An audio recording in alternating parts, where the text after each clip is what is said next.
Joanne, thank you so much for joining me today. How are you doing?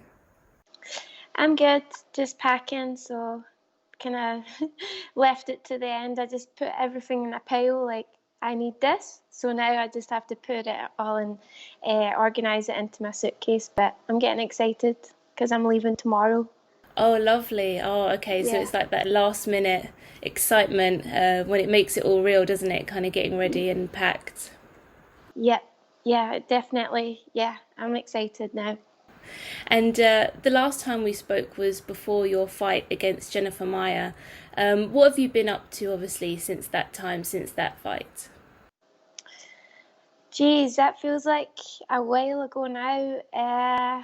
So obviously I got injured from that fight, and then I got COVID, and then yeah, I've just been in the gym. I've still been in the gym getting better, and then it was, I think, a little while after that I got news of this fight, so I've just been preparing for that and getting better and all round. Yeah. And when we last spoke, obviously, we spoke about the risk that you were taking, obviously, taking that fight because you were sitting out to face Valentina Shevchenko.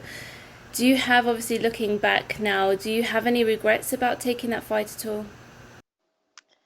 Uh, a little bit of regret, but also I'm just trying to not kind of live in the past. And we knew we took that risk, and it didn't pay off. But I just have to keep moving forward. I could like be down in the dumps, and I was like for a little bit, but you have to just kind of pick yourself back up and keep moving forward. So yeah, a little bit, but I'm fighting again, so I'm grateful for this opportunity. Yeah.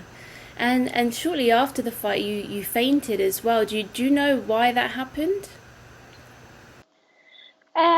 I think it came down to I wasn't feeling great the whole day. I didn't really eat or drink, and then just going into that kind of environment of a lot of adrenaline, and then just afterwards I was suffering a lot of pain from my arm, and uh, yeah, I just think it was the doctor said it could have just been a number of things.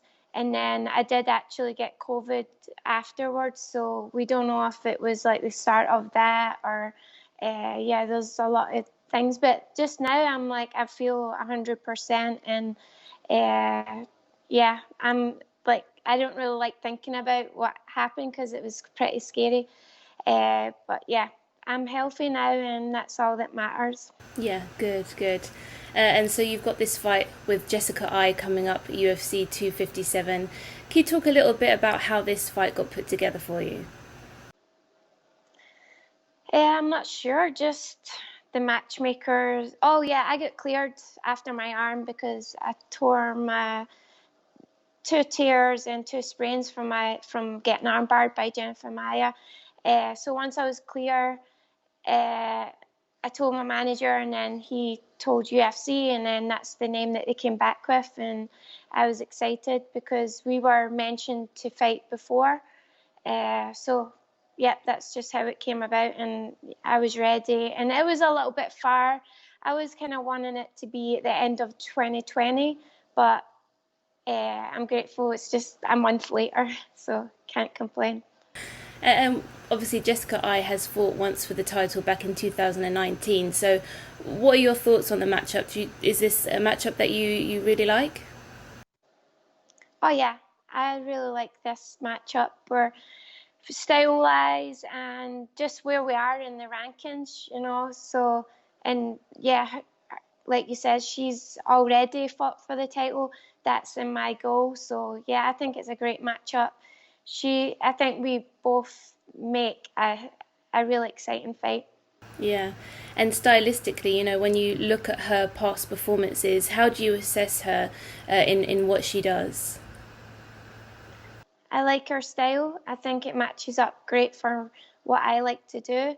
Uh, but also, she's probably got a game plan coming in, and I'm just excited to and also she's had a lot of things that have not went her way, and I've heard now that she's good and she's healthy. So I'm looking forward to basically fighting Jessica 2.0, who's this new version of herself. So I'm excited for that.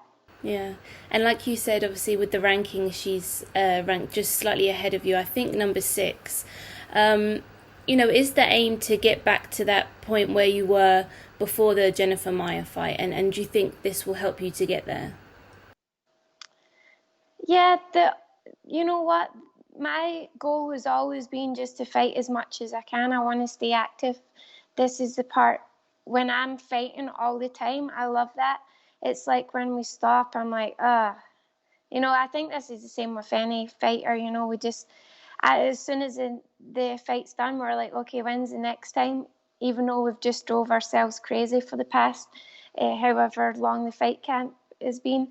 But for me, I just feel like I want to get back to that way, because I know that's where, if I keep winning, keep performing, then I'll get there back. And right now the division's not that stacked, so I feel like maybe two good performances and 2 wins gets me back into that place.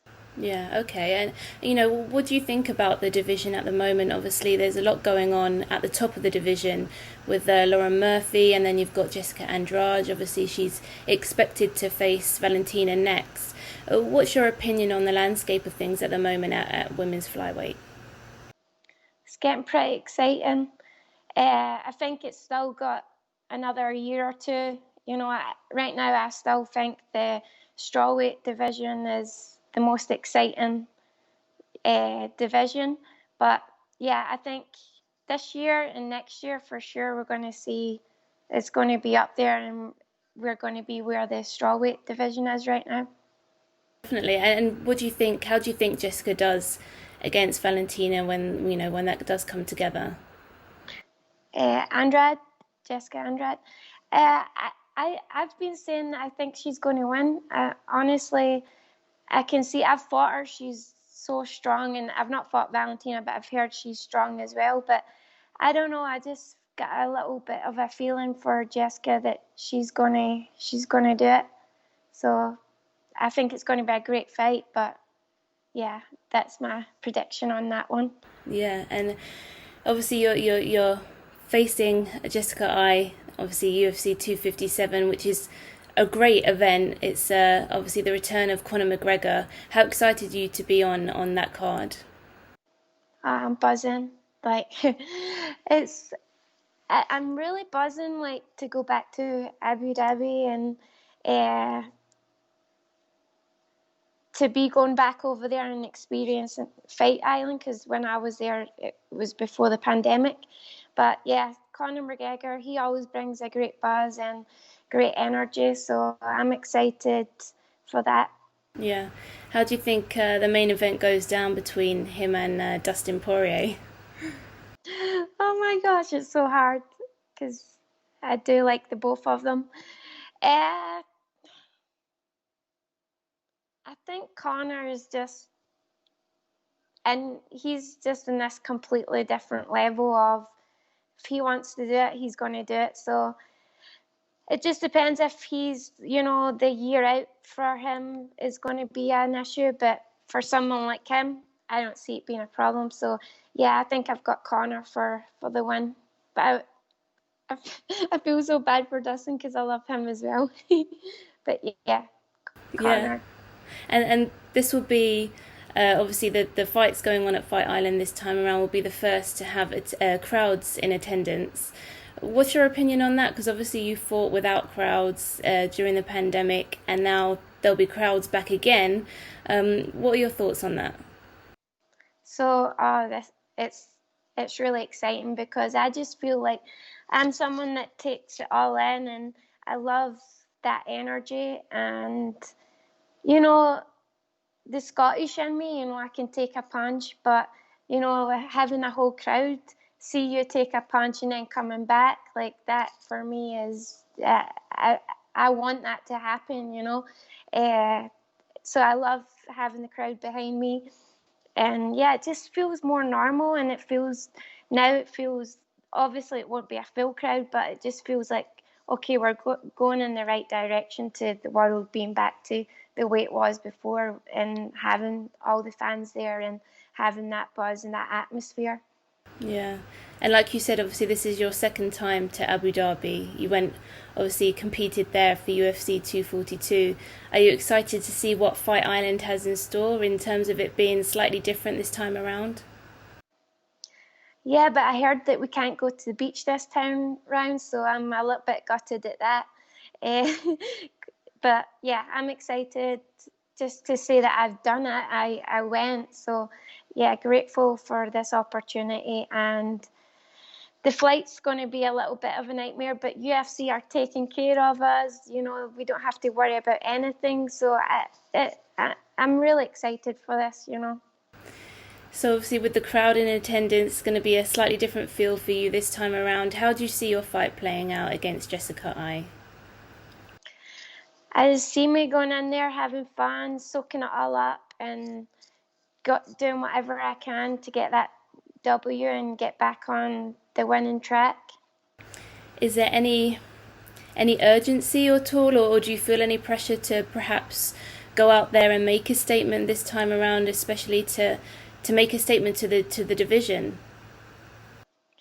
Yeah, for sure, but that would be the same if I had just won my last fight.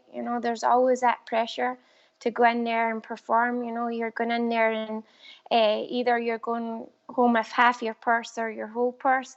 It just depends if you win and get your win bonus. So there is a lot of pressure with that. And then, like you say, making a statement for the rest of the girls that are above me.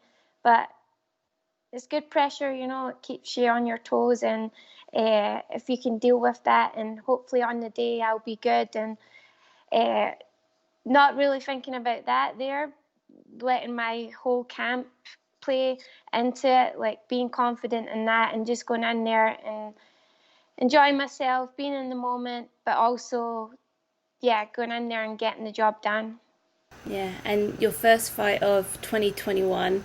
Obviously, you only got one fight in last year. So, what are the aims? What are the goals for this year?